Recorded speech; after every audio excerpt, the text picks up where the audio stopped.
కేసీఆర్ ముఖ్యమంత్రి అయిన రోజు 2 జూన్ 2014 నుంచి 4.5 ఏళ్లలో ఆ రోజు ప్రభుత్వంలో ప్రభుత్వ రంగ సంస్థల్లో ఉన్న ఖాళీలు కూడా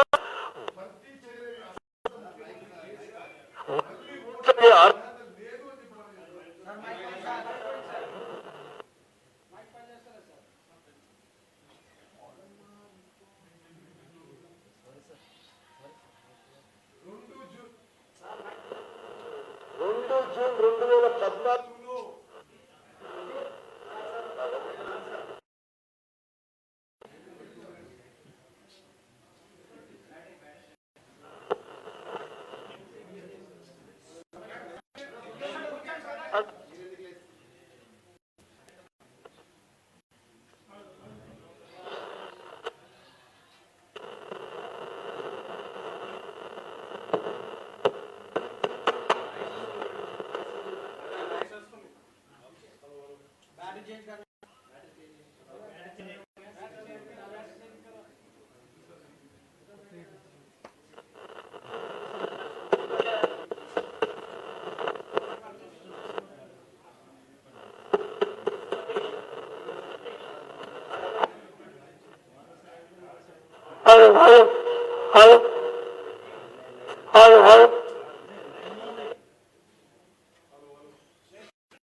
पीछे पीछे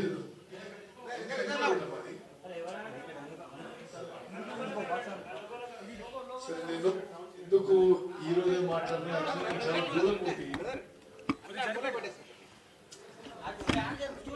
బాబు అది వదిలేసేదని ఎందుకంటే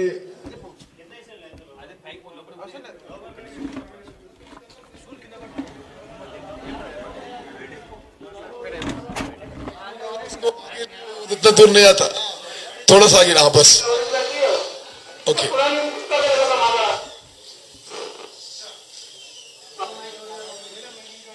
మిత్రులారా కేసీఆర్ అబద్ధపు మాటలు మోసపూరిత మాటలు తిరిగి ప్రజల్లోకి పోయి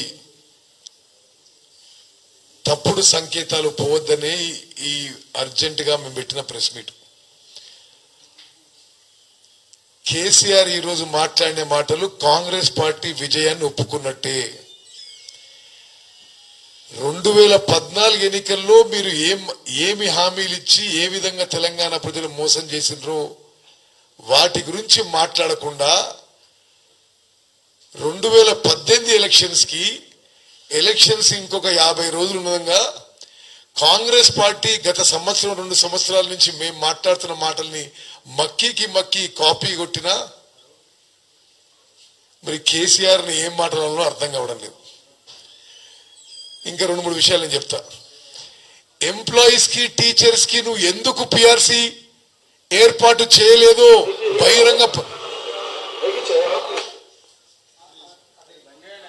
బహిరంగ ప్రకటన చేసిన తర్వాత క్షమాపణ చెప్పాలి. ఐఆర్ ఎందుకు ఇవ్వలేదు? ఎంప్లాయీస్ కి టీచర్స్ కి క్షమాపణ చెప్పాలి. సిపిఎస్ విధానం రద్దు చేస్తా అని ఎందుకు స్పష్టమైన హామీ ఇవ్వలేదు? క్షమాపణ చెప్పాలి. మనం ఈ విధంగా తెలంగాణ సమాజంలో కీలక పాత్ర, ఒక కీలక భూమిక ఉన్న అన్ని వర్గాలను చూస్తే యువత విషయంలో మోసం చేసే ప్రయత్నం మళ్ళీ చేస్తున్నాడు. అధికారంలో ఉండి మేము ధనిక రాష్ట్రం, రెవెన్యూ సర్ప్లస్ రాష్ట్రం, అంటే 2 లక్షల కోట్ల అప్పు తీసుకొచ్చి 3,000 రూపాయలు నెలకి నిరుద్యోగ వృత్తి కూడా ఇవ్వలే. 2 లక్షల కోట్ల అప్పు తీసుకొచ్చి ఏకకాలంలో రుణమాఫీ చేయలే. లక్షల కోట్ల అప్పు చేసి సమాజంలో అత్యంత బీదవారు, weakest of the weak, poorest of the poor కి పెన్షన్ పెంచలే. పదవి నుంచి దిగిపోయే ముందు ఎన్నికల్లో ఓడిపోతున్నామని గుర్తించి మేమన్న మాటలే కాపీ చేయడానికి సిగ్గుపడాలి కేసీఆర్ చెప్తున్నాం. ఎస్సీ ఎస్టీల విషయంలో కొత్త కార్యక్రమాలు చేస్తారట. ఈరోజు ఆయనతోని నేను కమిటీ వేసి కొత్త కార్యక్రమం చేస్తా అంటున్నాడు. అసలు చెప్పిన విషయాలని క్షమాపణ చెప్పలేదు ఎందుకు? దళిత ముఖ్యమంత్రిపై ఎందుకు మాట్లాడలేదు? దళిత ముఖ్యమంత్రి చేస్తా లేకపోతే నా తల నలుక్కుంటా అన్నవా లేదా కేసీఆర్? అర్హత ఉన్న వాళ్ళందరికీ, గిరిజనులకి, దళితులకి 3 ఎకరాలు ఇస్తాం అన్నవా లేదా? ఎందుకు ఆ విషయంలో ప్రోగ్రెస్ రిపోర్ట్ చెప్పలేదు ఈరోజు? ఎందుకంటే ఏమీ చేయలేదు కాబట్టి.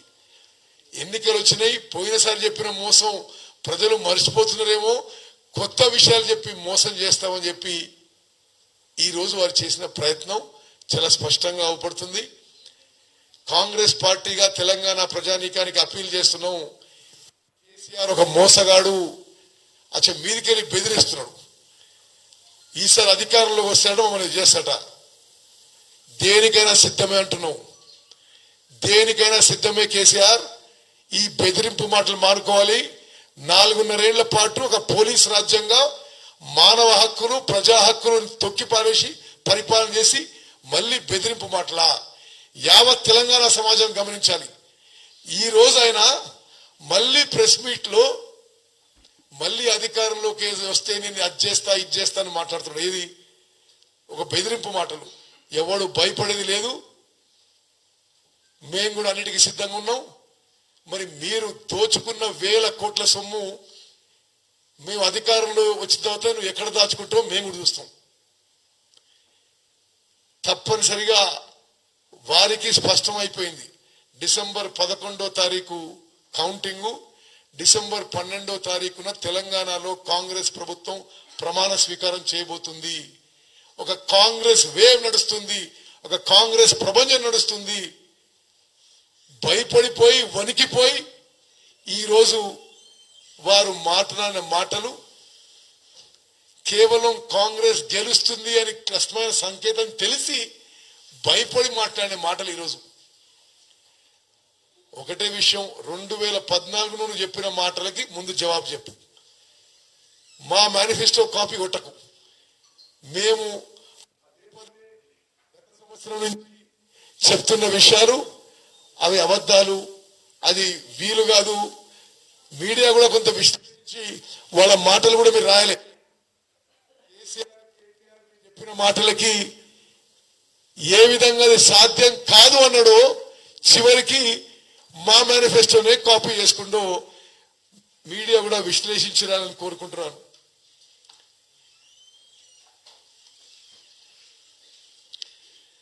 నేను ముందు చెప్పాడు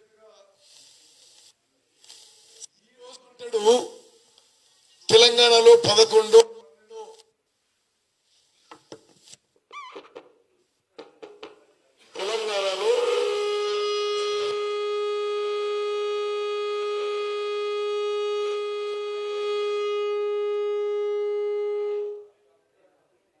తెలంగాణలో 11, 12, 13 లక్షల ఉద్యోగాలు నిరుద్యోగ యువత ఉన్నారని చెప్పి ఈ రోజు ఒప్పుకుంటున్నారు.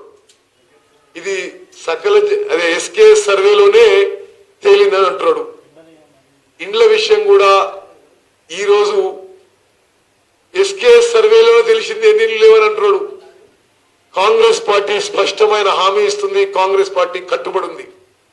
గతంలో పెండింగ్ ఉన్న ఇందిరమ్మ బిల్లులు మేము అధికారంలోకి వచ్చిన 100 రోజుల్లో గతంలో పెండింగ్ ఉన్న ఇందిరమ్మ బిల్లులు పూర్తిగా ఆ పేమెంట్ కాంగ్రెస్ ప్రభుత్వం చేయబోతున్నది. గతంలో ఇందిరమ్మ ఇండ్ల బెనిఫిషరీస్ వారికి అదనపు గది సౌకర్యాల కోసం రాబోయే కాంగ్రెస్ ప్రభుత్వం 2 లక్షల రూపాయలు ఇవ్వబోతున్నాము. డబుల్ బెడ్రూమ్ స్కీమ్ మార్చేసి సొంత స్థలంలో కట్టుకుంటే 5 లక్షల రూపాయలు ఇవ్వబోతున్నాము. దళితులకి గిరిజనులకి 1 లక్ష రూపాయలు మరి 5 లక్షల పైన ఇవ్వబోతున్నాము. ఈ రోజు ఏదో మాట్లాడిండు గతంలో ఇండ్ల పథకంలో అవినీతిని. అసలు నిజంగా ఏమన్నా సెన్స్ ఉండాలి. ఒక ముఖ్యమంత్రి పదవి 4.5 ఏళ్ళు చేసినావు. అనేక మార్లు మాట్లాడిండ్రు శాసనసభ శాసన మండలిలో బయట. మీరు ఇల్లు కట్టలేదు, మేము కట్టినాం.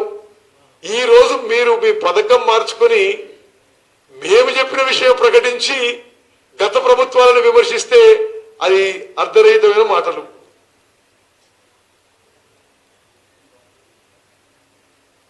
ఈ రోజు ఇది చాలా ముఖ్యమైన విషయం. 4.5 ఏళ్లలో తెలంగాణ బడ్జెట్ 6,75,000 కోట్ల రూపాయల్లో 6,75,000 కోట్ల రూపాయల్లో మన రైతన్నలు ఆత్మహత్య చేసుకుంటే కనీసం దయగలగలేదు.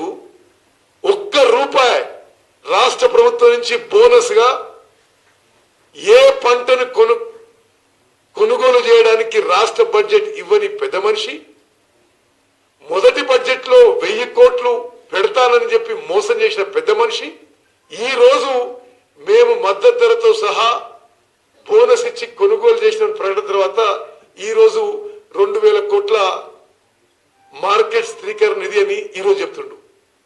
ఈ మోసం గమనించాలి. 2014లో 1000 కోట్లు అని చెప్పి బడ్జెట్ లో ఉంచుతా అని చెప్పి గవర్నర్ ప్రసంగంలో ఫైనాన్స్ మినిస్టర్ ప్రసంగంలో పెట్టి 1000 కోట్లు కాదు కదా 1000 రూపాయలు కూడా ఇవ్వలేదు.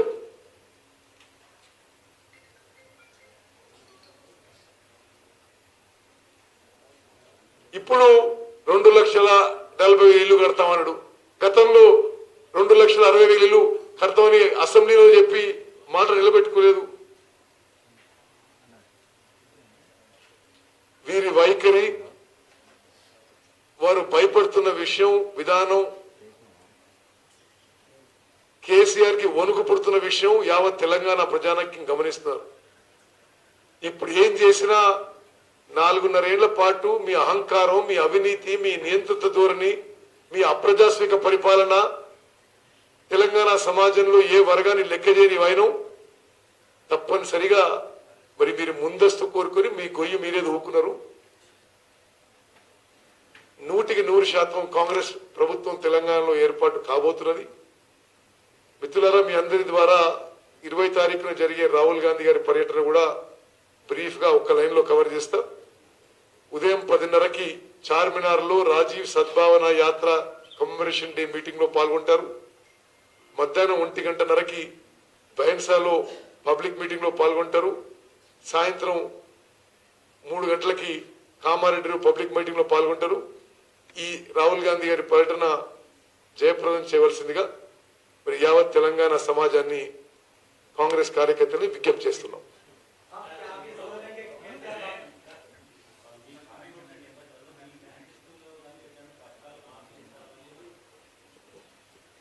చూడండి, తెలంగాణ ప్రజలు చాలా చైతన్యవంతులు. వాళ్ళు జాగ్రత్తగా గమనిస్తున్నారు. ఇది ఏ విధంగా సంవత్సరం నుంచి మేము మాట్లాడుతుంటే ఇది వీలు కాదని మళ్ళీ ఇది మేము తెలంగాణ ప్రజలకు ఏం సందేశం వెళ్తుంటే ఈ రోజు ఆయన చెప్పిన మాట కూడా మోసం. వాళ్ళకి చిత్తశుద్ధి లేదు, కమిట్మెంట్ లేదు, ప్రజల పట్ల కమిట్మెంట్ లేదు. బహుశా భారతదేశంలో ఏకైక ముఖ్యమంత్రి ఒక్క సామాన్యుని కూడా 4.5 ఏళ్ల పాటు కలవని వ్యక్తి కేసీఆర్. సరే పవన్ టీఆర్ఎస్ వాళ్ళు ఏమంటారంటే సామాన్యులు ఏంటండి, మంత్రులు ఎమ్మెల్యే కలవలేదు, ఈ సామాన్యులకు అవకాశం ఏడుందని. కేవలం ఇది మోసం, దగ.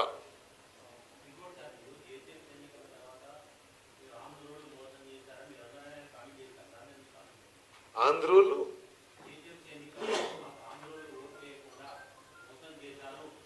పచ్చి దగ. కేసీఆర్ ఇట్లా దిగజారుడు మాటలు మాట్లాడొద్దు. మాది జాతీయ పార్టీ. ఆంధ్ర నుంచి వచ్చినా, రాయలసీమ నుంచి వచ్చినా, మహారాష్ట్ర నుంచి వచ్చినా, కర్ణాటక వచ్చినా, చెన్నై నుంచి వచ్చినా తెలంగాణలో నివసించే బిడ్డలకి సమాన హక్కులుంటాయి, సమాన గౌరవం ఉంటుంది. కాంగ్రెస్ పార్టీలో రాబోయే కాంగ్రెస్ ప్రభుత్వంలో సముచిత స్థానం ఉంటుందని ఎప్పుడు ఒకే ఒక విషయం మేము మాట్లాడినాం. ఆయన వాడిన భాష ఏంటిదండి? నిజామాబాద్ లో మీటింగ్ లో వారు వాడిన భాష ఏంటిది అంటే, ఆ రోజు మరి అతని ఏ స్టేట్ లో ఉండో గాని మాట్లాడి ఈరోజు కవర్ చేసుకోవడానికి మళ్ళేదో వెనక్కిపోతున్నాడు భయపడిపోయి. మరొకటి కాదని చెప్పి మనం చేస్తాం. అసలు నిజంగా ఆయన మొత్తం పరిపాలన సమయంలో 65 ఏళ్ళు దాటితేనే పెన్షన్ అని, మేము ప్రభుత్వ ఉద్యోగులతో సమానంగా 58 అనగానే అది 57 చేస్తున్నాడు. అది ప్రజలే అర్థం చేసుకుంటారు. దాని అనుకున్న అర్థమేదో ఎందుకు గారి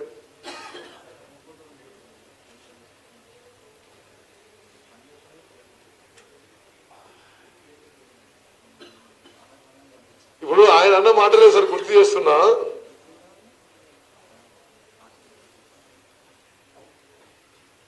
లంకలో పుట్టిన వాళ్ళందరూ రాక్షసులు ఎట్లుంటారో ఆంధ్రులందరూ దుర్మార్గులు అని చెప్పి ఇది కేసీఆర్ మాటలే. తెలంగాణ వాళ్ళ జాగో, ఆంధ్ర వాళ్ళ బాగో అన్నది ఎవరు? కేసీఆరా కాదా? పెద్ద పెద్ద మాటలు.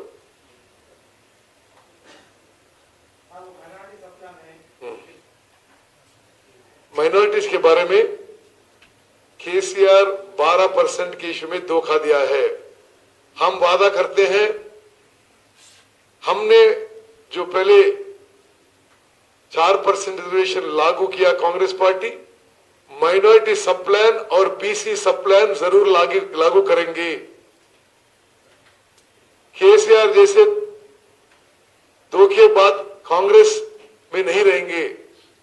हम जो बात बोलते हैं, हम नेशनल पार्टी है, हम जरूर उस पर कमिटेड है.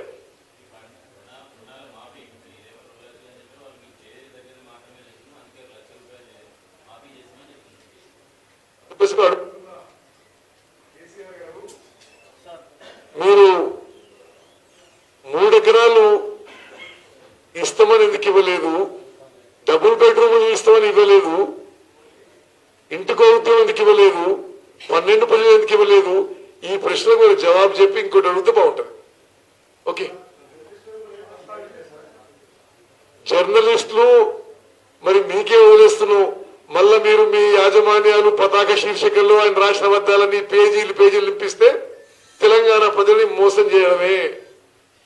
తప్పనిసరిగా మీరు ఆయన మాటలు ఈరోజు రాసిన బ్రాడ్కాస్ట్ చేసిన గతంలో ఈ హామీల విషయంలో ఏం మాట్లాడిన ఒక సైడ్ పెట్టి ఇది పెట్టండి మీరు.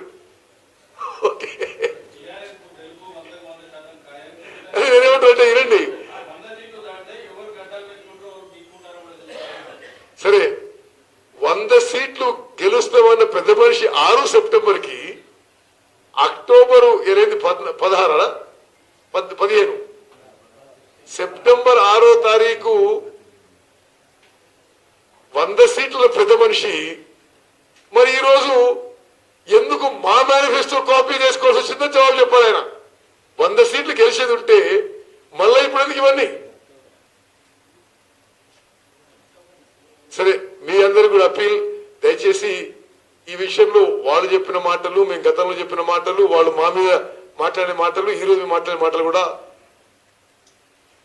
తెలంగాణ ప్రజలకి స్పష్టంగా రావాలని చెప్పి మీ ఎడిటర్లకి మీ యాజమాన్యాలకు కూడా రిక్వెస్ట్ చేయండి మా తరఫున. Thank you sir.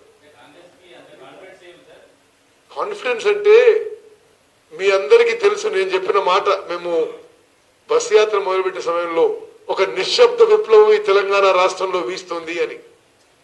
ఆ నిశ్శబ్ద విప్లవం ఇప్పుడు బహిరంగ విప్లవం అయిపోయింది, ఒక టోటల్ వేవ్ అయిపోయింది. ఇప్పుడు వాళ్ళ విషయం గమనించి దిద్దుబాటు చర్యలుగా మా మేనిఫెస్టో కాపీ చేసుకుంటారు. ఓకే, आप जाके लिखना है.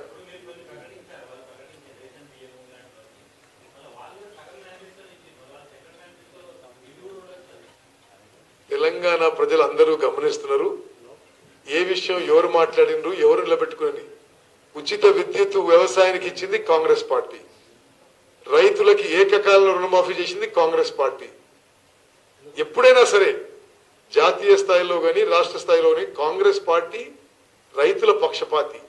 అనగారిన వర్గాలు, దళితులు, గిరిజనులు, బీసీలు, ముస్లింలు, మేము వీరి ఇంట్రెస్ట్ ప్రకారమే పనిచేస్తాం మనం చేసుకుంటూ ఊహించుకుంటాం. జై హింద్.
కామెంట్ చేయండి. ఎప్పటికప్పుడు మా వీడియోస్ చూడాలంటే సబ్స్క్రైబ్ చేసుకోండి.